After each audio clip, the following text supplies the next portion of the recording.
alunan merdu bait-bait solawat yang telah disenandungkan oleh figur-figur muda berbakat.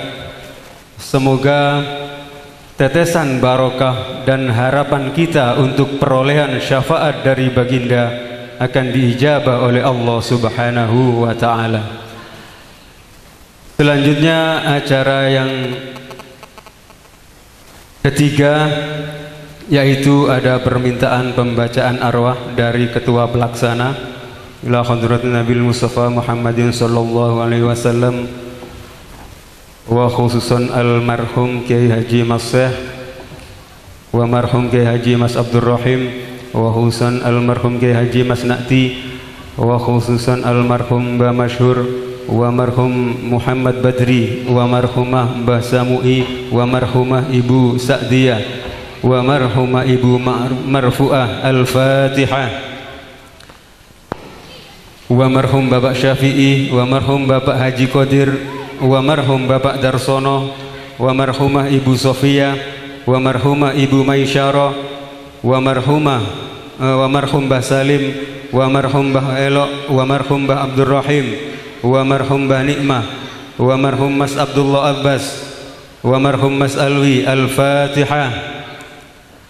Wa khususan almarhum Bapak Rosid wa khususan wa marhumah Ibu Siti Romlah wa marhumah Ibu Hasniyah wa marhum Bapak Hasan wa marhum Ibu Samuna wa marhumah Ibu Hamsatun wa marhum Bapak Bani wa marhum Bapak Marsudi wa marhumah Ibu Julaiha. Al-Fatihah. Wa marhum Bapak Usman wa marhumah Ibu Suntiana wa marhumah Ibu Dewi Ulfa wa marhumah Ibu Tumihah wa marhum Bapak Zen wa marhum Bapak Jufri wa marhumah Mbok Tin wa marhum Bapak Halil wa marhumah Mbak Arbi wa marhum Mbah Zulari wa marhum Mbah Samadun wa marhumah Mbok Satupa wa marhumah Mbok Sani wa khususon Mbah Mihti. Al-Fatihah. A'udzu billahi minasyaitonir rajim. Bismillahirrahmanirrahim. Alhamdulillahi rabbil alamin. Arrahmanir rahim. Maliki yaumiddin. Iyyaka na'budu wa iyyaka nasta'in. Ihdinas siratal mustaqim. Siratal ladzina an'amta 'alaihim ghairil maghdubi 'alaihim waladdallin. Amin. Menuju acara selanjutnya, yakni sambutan dari Bapak Kepala Desa Gayam, Bapak Totok Suparto. Kepada beliau waktu dan tempat kami persilahkan. Allahumma salli ala Muhammad. Kang wonten dalem dimohon untuk naik ke atas pentas. Sekali lagi kepada tamu undangan ingkang wonten dalem dimohon untuk naik ke atas pentas. Terima kasih.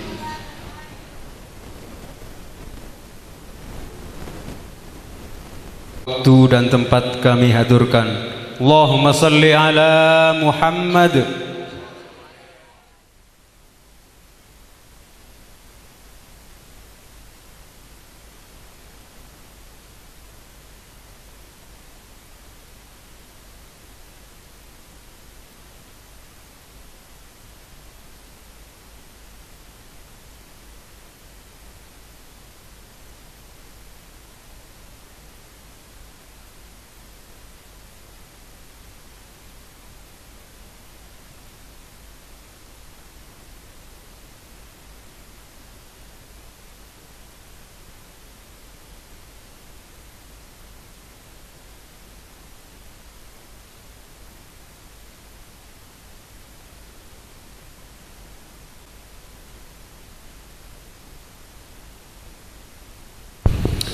Assalamualaikum warahmatullahi wabarakatuh.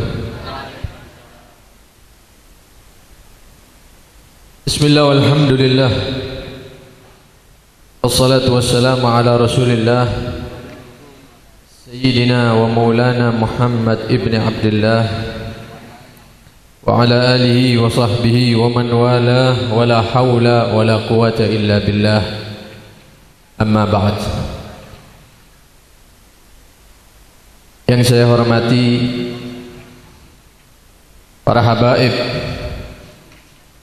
para kiai, para asatid yang saya hormati, Bapak Kepala Desa,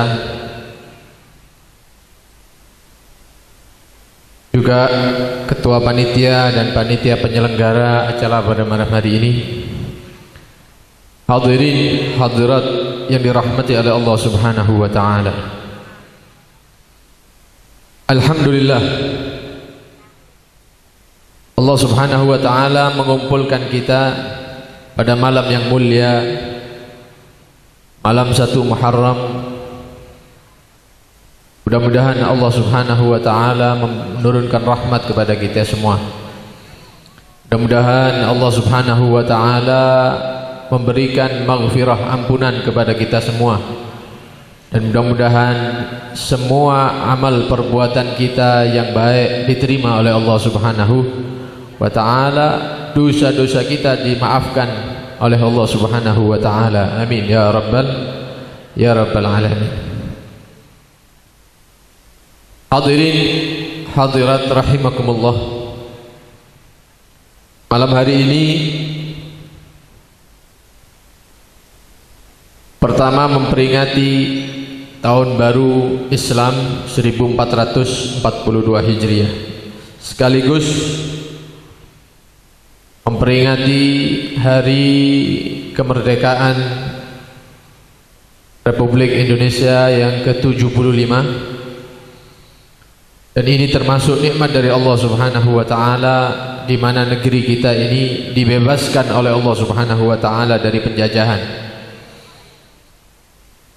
Banyak sekali nikmat-nikmat Allah Subhanahu wa taala yang diberikan kepada kita semua, khususnya rakyat Indonesia dan pada manusia secara umumnya. Dan nikmat yang paling terbesar yang diberikan oleh Allah Subhanahu wa taala adalah nikmatul Islam, nikmatul iman. Nikmat kita dijadikan sebagai seorang muslim, orang yang beriman kepada Allah Subhanahu wa taala, beriman kepada Rasulullah sallallahu alaihi wasallam, dan tanpa ada permintaan dari kita ditakdirkan menjadi salah satu daripada umat Nabi yang terbaik, yaitu Nabi Muhammad sallallahu alaihi wasallam. Alhamdulillah.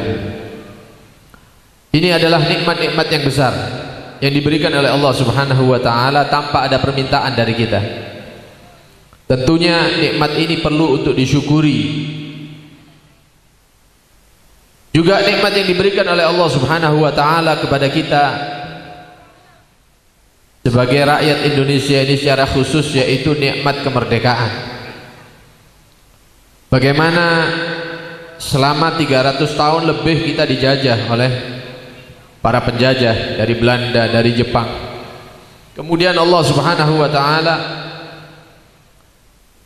menggerakkan hati kaum muslimin, para kiai, para habaib, para santri, untuk dapat melawan para penjajah dan mengusir mereka dari negeri kita ini.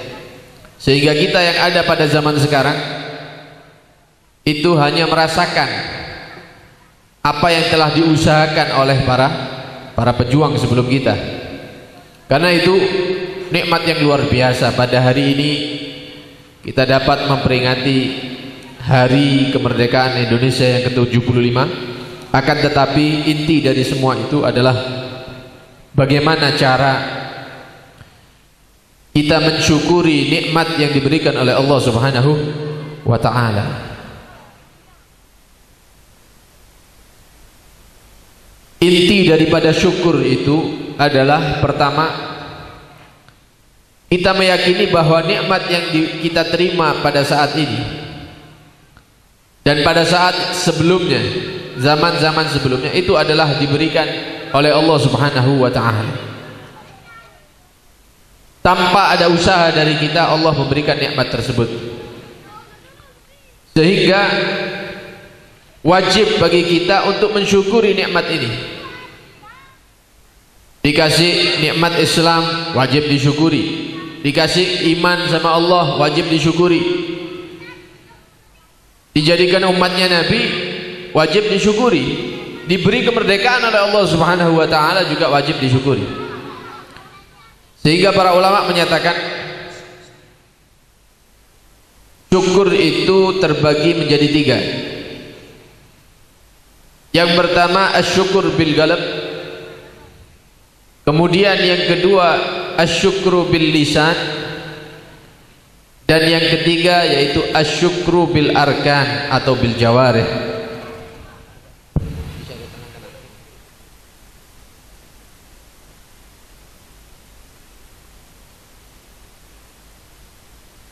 Yang pertama yaitu asyukur bil qalb, syukur dengan hati ketika menerima nikmat dari Allah Subhanahu wa taala. Caranya yaitu meyakini dengan hati kita bahwa yang menyampaikan nikmat tersebut adalah Tuhan kita Allah Subhanahu wa taala, bukan karena ibadah kita, bukan. Karena kita tahu nilai ibadah kita, kualitas ibadah kita. Kalau kita pikirkan ibadah yang kita lakukan selama ini ibadah yang asal-asalan, ibadah yang tidak berkualitas, maka tidak pantas kita menerima nikmat-nikmat yang diberikan oleh Allah. Nikmat-nikmat yang sangat banyak ini tidak pantas kita menerima. Maka kita meyakini Allah memberikan nikmat ini bukan karena ibadah kita, bukan karena salat kita, puasa kita, bukan. Tapi itu murni pemberian dari Allah Subhanahu wa ta'ala, karena zat Allah adalah zat yang maha pemberi, maha dermawan. Coba perhatikan sholat kita itu ya, nilainya seperti apa? Sudah mengerjakannya bukan di awal waktu, lebih sering tidak berjamaah, kemudian wudhunya asal-asalan ya, sholatnya cepet-cepetan, pakaiannya kadang tidak sopan, padahal menghadap kepada Allah Subhanahu wa ta'ala. Kalau kerja atau menghadap atasannya, misalnya menghadap kepada wali kota atau kepala desa, rapi, pakai batik ya, pakai celana. Kalau mau ketemu bupati atau gubernur, bajunya itu disetrika 3 kali. Setrikon meneng dik, kabeh ketemu ambek bupati misalnya. Setrikon meneng, kabeh ketemu sama gubernur. Semprotan minyak dan seterusnya. Luar biasa persiapannya. Padahal mau ketemu manusia yang belum tentu memiliki kedudukan di sisi Allah Subhanahu wa ta'ala. Tapi kalau dia mendengarkan azan ya, panggilan dari Allah, seperti orang yang budek, tidak dengar. Kalau panggilan dari atasan, langsung semua ditinggalkan, langsung menghadap ke kantor misalnya. Tapi kalau Allah yang memanggil, santai, sing rokokan ya rokokan ya, sing mangan ya mangan tetep, sing kerja di tuku ya tetep kerja di tuku, sing di sawah kadang ya tidak sholat, santai hidupnya. Padahal Allah memanggil. Kalaupun dia sholat pakaiannya seadanya, pakai kaos ya, pakai baju seadanya, kadang-kadang mohon maaf tidak mandi ya, baunya tidak enak menghadap kepada Allah Subhanahu wa ta'ala. Nah, inilah gambaran sholat kita setiap hari seperti itu. Maka ibadah yang kita lakukan selama ini tidak pantas menerima nikmat Allah yang besar. Maka kita nyatakan dan kita yakini bahwa nikmat yang kita terima selama ini adalah murni pemberian dari Allah Subhanahu wa ta'ala, bukan karena sholatnya kita, bukan karena puasanya kita, bukan karena sedekahnya kita, bukan. Puasa ya jarang puasa sunnah, yang ada puasa Ramadan, itu pun karena wajib. Itu masih banyak yang tidak puasa, masih banyak yang tidak puasa dengan alasan macam-macam ya, kerjaanku abot beb misalnya, pekerjaan saya itu mulai pagi sampai sore sampai malam dan seterusnya, berbagai macam alasan. Kemudian kalau sudah puasa, ya, kalau sudah berpuasa, hari-harinya berjalan itu tidak berkualitas. Pagi setelah sholat subuh misalnya dibuat tidur sampai mendekati asar.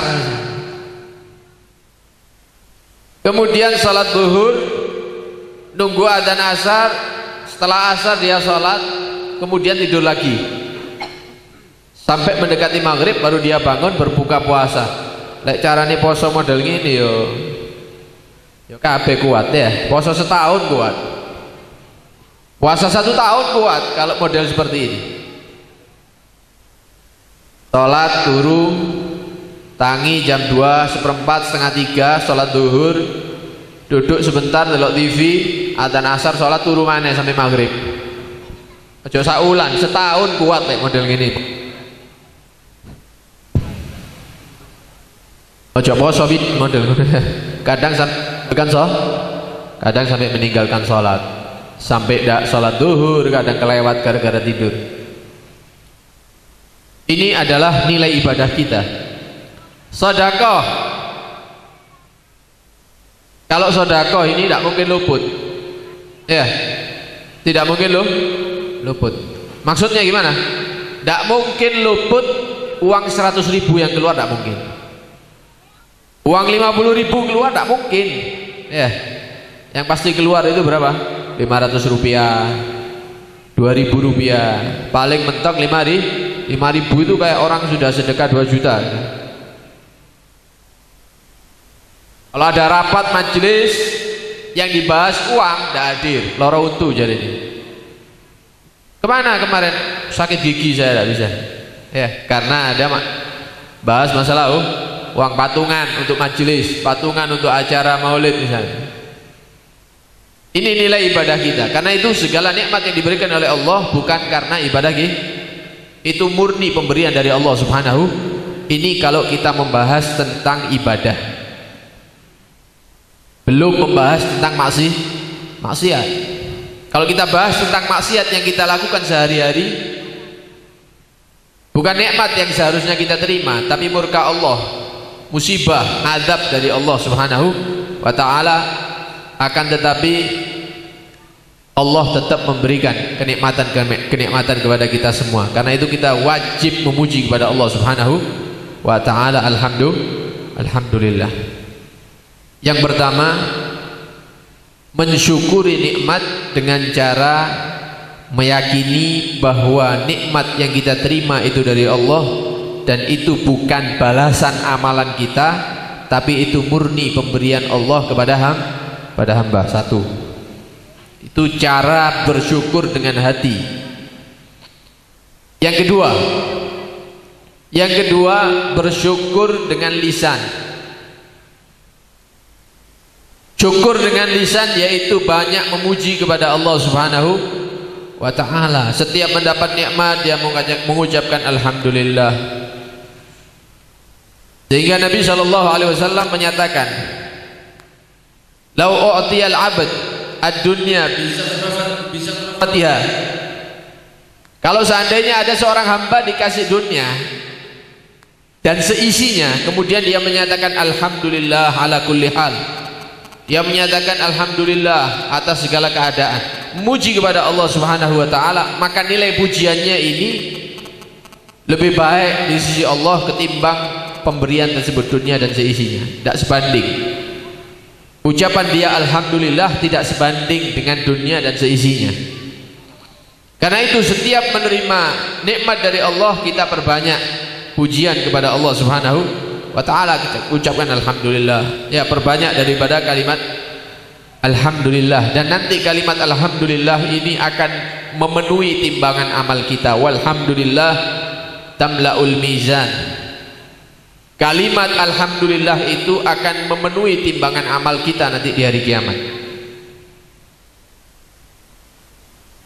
Yang ketiga, yaitu asyukur bil arkan atau bil jawarih. Bersyukur dengan menggunakan anggota tubuh. Caranya menggunakan anggota tubuh ini untuk sesuatu yang mengundang ridho Allah Subhanahu wa ta'ala, yaitu menggunakan dalam ketaatan. Menggunakan anggota tubuh untuk ketaatan kepada Allah Subhanahu wa ta'ala. Maka ini nilainya syukur kepada Allah Subhanahu wa ta'ala. Lalu saiki ulang tahun kemerdekaan itu di sebagian tempat identik dengan kemungkaran dan kemaksiatan.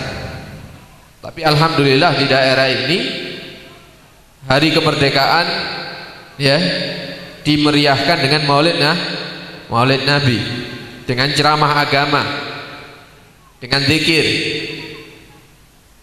Tapi di sebagian tempat tidak seperti ini. Orkesan,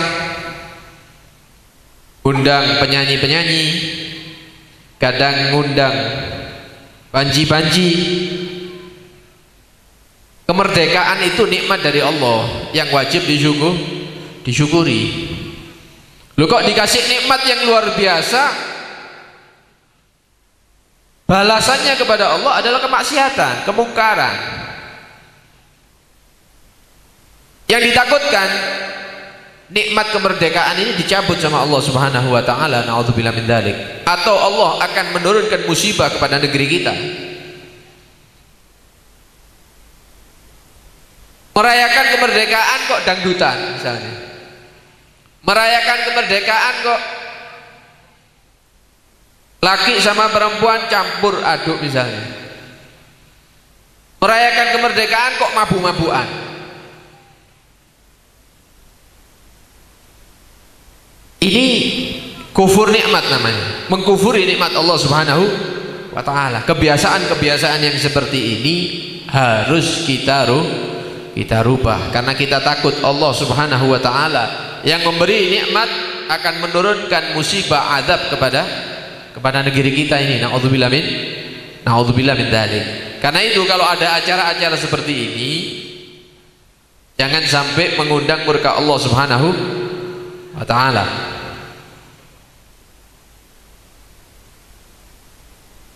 Kadang-kadang di kampung-kampung itu ya dangdut, laki sama perempuan jadi satu, laki perempuan jadi joget-jogetan sampai malam, sampai jam 12 malam. Ya mabuk, ya berkumpul laki dan perempuan. Kalau sudah kumpul laki perempuan, tidak ada lagi arahnya, pasti perzinaan. Na'udzubillah min dzalik. Karena itu harus kita menjauhkan diri daripada perkara-perkara ini, terutama az-zina wal liwat. Ini perkara yang mengundang murka Allah Subhanahu wa ta'ala, yang bisa menghancurkan manusia, termasuk dosa-dosa besar. Padahal Allah Subhanahu wa ta'ala telah mengharamkan perzinaan dan al-liwat. Al-liwat itu mendatangi sama jenis. Hati. Allah menyatakan dalam Al-Quran, wala taqrabuz zina innahu kana fahishatan wa sa'a sabila. Jangan kamu dekat-dekat dengan perzinaan itu. Dekat aja tidak boleh, apalagi melakukan. Pertama pandang-pandangan dulu, ya. Kemudian sama-sama senyum, kemudian ngobrol, kemudian janjian, kemudian ketemu. Kalau sudah ketemu, alas, ya ada laki-laki, ada perempuan, orang pihak yang ketiga setan, ya mau apa lagi? Na'udzubillah min dzalik, sampai terjadi zina.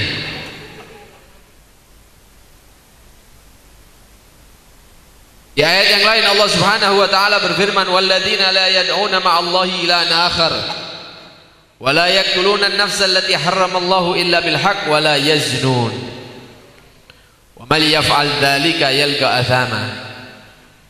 sifatnya orang-orang yang beriman itu mereka tidak mensekutukan Allah dengan Tuhan-Tuhan buatan.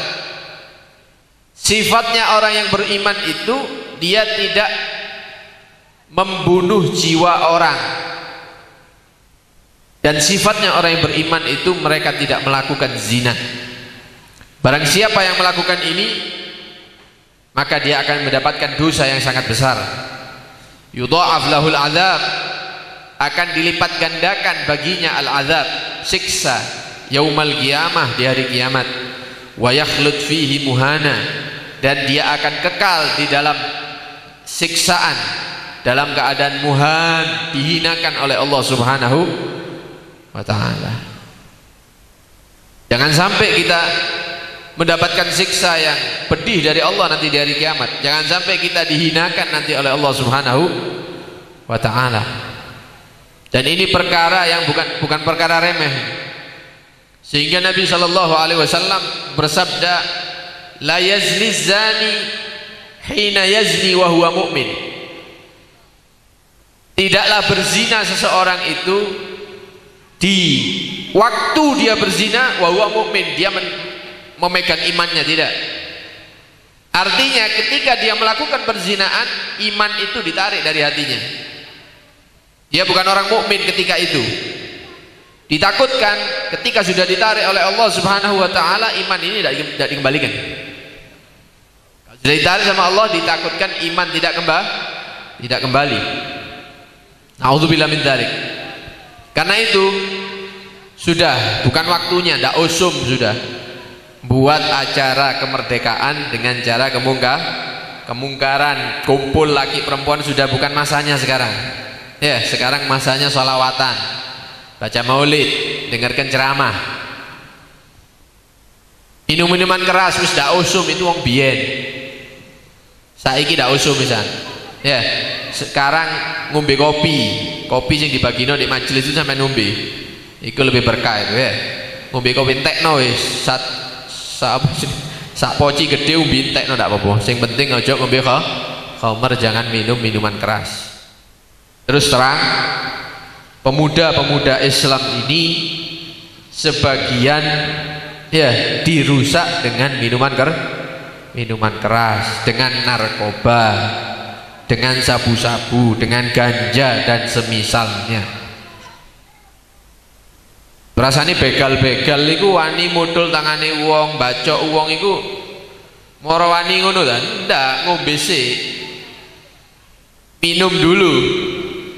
Ya. Konsumsi pil dulu, ganja dulu. Wis ndak sadar baru berani mukul orang, baru berani ngambil motornya. Kok ero, Bib? Ya koncoku bajingan akeh ya. Sing tobat tapi ya. Yang tobat. Itu anak-anak itu, Bib, kalau mau begal orang konsumsi pil dulu, Bib. Biar tidak ada rasa kasihan. Biar ya nekat dia itu ya. Ngambil sepedanya orang. Nauzubillah min dzalik. Karena itu wajib dijauhi. Minuman keras, narkoba ini wajib dijauhi.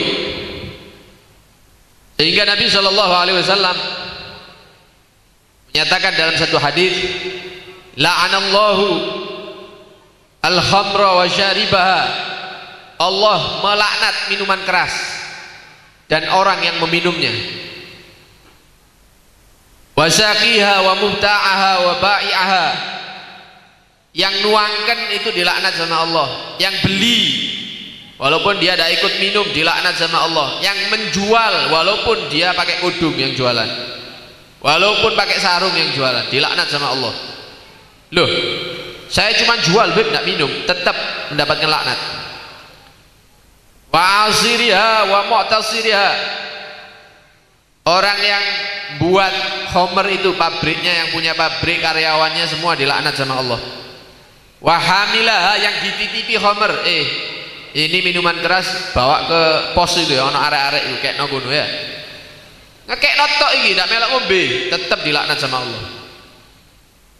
Semuanya dilaknat sama Allah Subhanahu wa ta'ala. Man kana yu'minu billahi wal yawmil akhir fala yashrabil khamr. Barang siapa yang menyatakan beriman kepada Allah dan beriman dengan adanya hari akhir, maka jangan sampai dia meminum khamr. Udminu khamrin in mata lagi Allah Ta'ala ka'abidi auzan. Kalau ada orang yang suka minum, tidak sempat tobat, mati dia, maka dia akan berjumpa dengan Tuhannya Allah Subhanahu wa Ta'ala persis seperti perjumpaan orang yang menyembah berhala, padahal dia Islam loh ini. Persis seperti berjumpanya orang yang di atas dunia menyembah berhala bertemu dengan Allah. Bagaimana murkanya Allah? Maka seperti itu murkanya Allah terhadap orang-orang yang meminum khamr. Na'udzubillah min dzalik. Karena itu jangan dekat-dekat dengan kumpulan-kumpulan pemuda-pemuda yang senang minum-minum, jangan dekat-dekat. Kalau bisa dinasehati, dinasehati. Bagi yang dulunya minum-minum karena tidak ngerti agama, maka segeralah tobat kembali kepada Allah Subhanahu wa Ta'ala sebelum kematian itu dah datang. Minta ampun sama Allah Subhanahu wa Ta'ala, berharap kepada Allah mudah-mudahan dosanya diampuni oleh Allah Subhanahu wa Ta'ala. Hadirin rahimakumullah, khamr ini kata para ulama di dalam hadis dikatakan ummul khaba'ith. Bahasa Jawa ini itu apa ummul khaba'ith? Mbok-mbokane maksiat. Mbok-mbokane masih. Karena ketika orang sudah meminum khamr, maka semua perbuatan akan dia lakukan. Sehingga dikatakan kalau orang sudah minum khamr, minum minuman keras, maka akalnya akan tertutup. Sehingga kadang-kadang orang yang sudah mabuk itu kadang mendatangi atau mengumpuli keluarganya sendiri. Sering ini berita-berita ya. Kadang-kadang perkosa ibunya sendiri. Baru seminggu kabarnya. Daerah Sulawesi. Ya, daerah Sulawesi diberitakan ada seorang anak laki-laki ya berzina dengan ibunya. Ditanya sama polisi kenapa? Karena dua-duanya sama-sama mabuk. Karena itu al-khamr ini dikatakan ummul khaba'ith. Minum-minuman keras ini adalah sumber untuk orang itu bisa melakukan maksiat-maksiat yang bermacam-macam.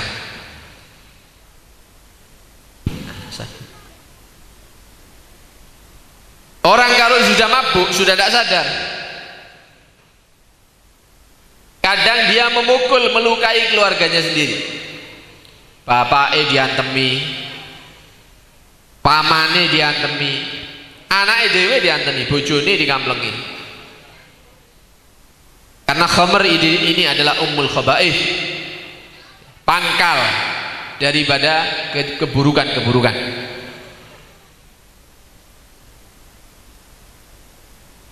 Karena itu kalau orang itu berakal, ngelihat keadaan orang mabuk itu sudah cukup sebenarnya untuk dia tinggalkan.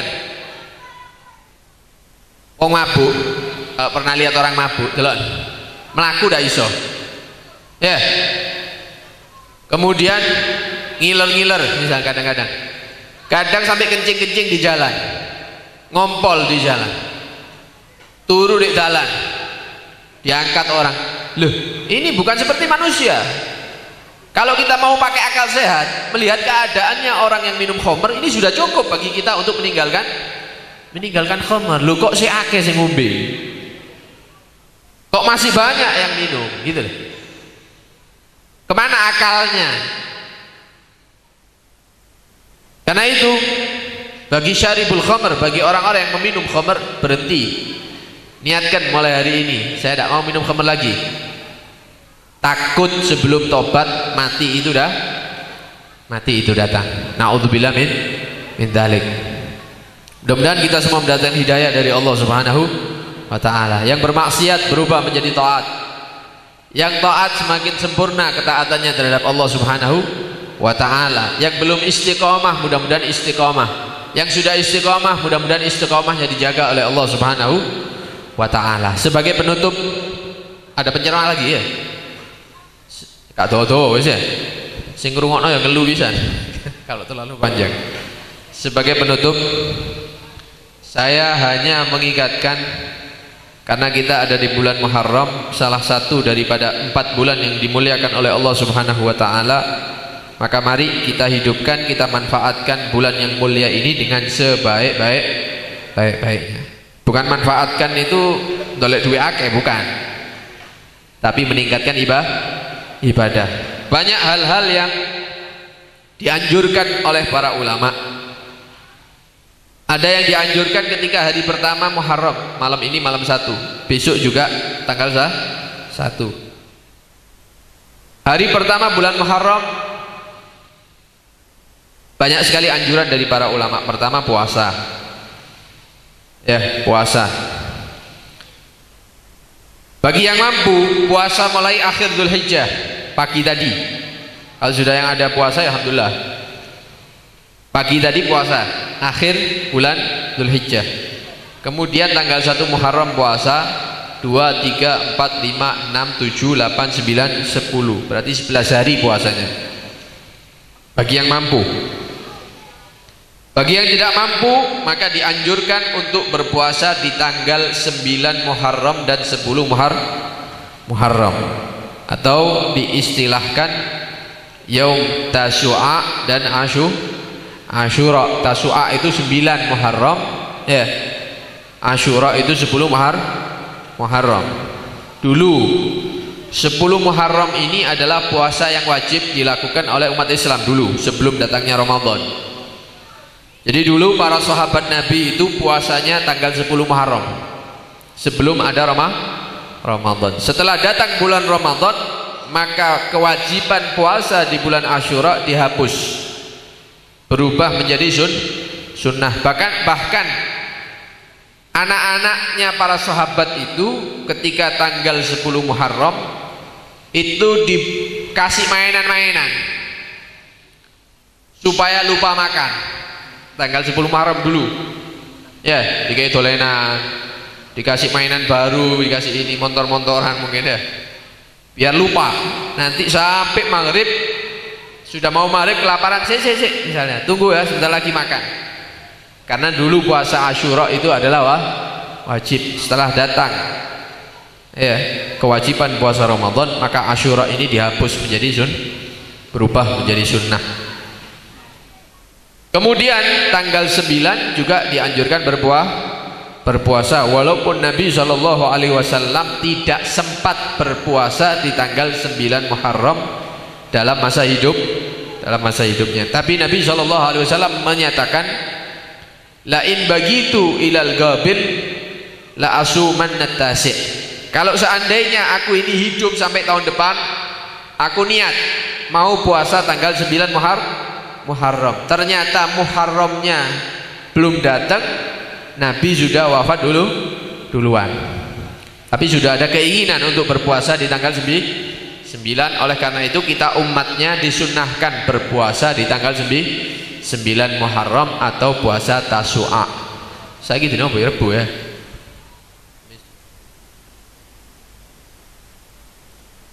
Puasanya hari Jumat dan Sabtu, insya Allah kalau tidak salah. Jumat tanggal 9, Sabtu tanggal 10 Muharram. Bagi yang tidak mampu puasa mulai awal Muharram. Itu yang pertama. Yang kedua yang dianjurkan di hari pertama bulan Muharram yaitu membaca ayat kursi sebanyak 360 kali. Wakeh ya. Durung apa-apa wis ngomong akeh. Diamalkan, dicicil. Ya dicicil, malam ini membaca misalnya 100 sekian kali. Dicicil lagi besok dibaca lagi supaya sempurna 360. Termasuk yang dianjurkan menulis bismillah. Kertas, pulpen ditulis bismillahirrahmanirrahim. Bismillahirrahmanirrahim. Ditulis yang banyak sampai 113. Kalau sudah 113 ya, kalau memang kertasnya terlalu besar dilipat, disimpan, jangan ditaruh di celana ya, karena itu ada nama Allah nanti sampai nungguin gue udah oleh ya, taruh di atas atau disimpan ya di lemari atau misalnya. Kalau memang takut ya, takut tidak bisa menjaga adab, maka disimpan. Barang siapa yang menulis Bismillahirrahmanirrahim di tanggal 1 Muharram sebanyak 113 kali, maka dia dan keluarganya akan dijaga dari perkara-perkara yang dia tidak senangi. Karena itu dipraktekkan. Nah, yang dianjurkan juga bukan di hari pertama ya, bukan di hari pertama, tapi di 10 hari bulan Muharram ya, di 10 hari bulan Muharram, yaitu yang hadisnya sahih. Pertama puasa seperti yang kita jelaskan, yang kedua yaitu tausiatul iyal ya, di tanggal 10 Muharram memberikan belanjaan lebih buat istri dan anak-anaknya.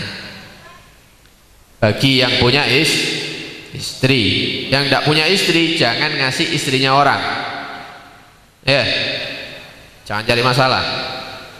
Kawino, nah bojomu kayak ono nanti ya. Bagi yang belum kawin ini, yang di depan-depan ini ya, nanti insya Allah tahun depan ditakdir. Biasanya belanja 20.000 dikasih lebih 50.000 misalnya, setahun sekali ya. Coba medit-medit Pak, jangan pelit-pelit. Insya Allah siapa yang memberi belanja lebih kepada istrinya di hari Asyura, maka harapannya rizki selama 1 tahun diluaskan oleh Allah Subhanahu wa ta'ala. Amin ya rabbal. Sampai medit ya, sampai medit nang bojone tambah seret kok rezeki ini. Betul Bu ya, itu gitu loh jadi ya, dilebihi belanjanya ya. Anak-anaknya juga gitu, biasa dijajani 5.000 dikasih lebih ya, dikasih lebih. Nah, adapun perkara-perkara yang lain, maka itu hadisnya adalah hadis yang dhaif atau anjuran dari para salaf kita ya, diantaranya mandi di hari Asyura, kemudian memakai celak, kemudian memotong kuku, ziarah kepada orang-orang soleh ya, kemudian mencari orang-orang yang lagi sakit kita datangi, kita jenguk, kalau bisa kasih uang ya, mengusap kepalanya anak yatim, ojo diusap toh kayak ono duit, ojo diusap akan nih ya, kayak ono duit seakan kasih uang ya, 20.000 50.000 kasih baju begitu ya. Dan hal-hal yang lainnya masih banyak, karena ada penceramah yang selanjutnya. Mudah-mudahan apa yang saya sampaikan bisa bermanfaat bagi pribadi saya, juga bagi antum semuanya. Ada salah-salah kata, mohon maaf yang sebesar-besarnya. Sallallahu ala sayyidina Muhammad wa ala alihi wa sahbihi wasallam, walhamdulillahi rabbil alamin. Thumma assalamualaikum warahmatullahi wabarakatuh. Assalamualaikum warahmatullahi wabarakatuh. Syukron katsirah kami haturkan kepada beliau yang telah memberikan tausiah kepada kita semua. Dan untuk tausiah yang kedua, dalam hal ini akan disampaikan oleh Al-Habib Ja'far As-Segaf. Kepada beliau waktu dan tempat kami haturkan. Allahumma salli ala Muhammad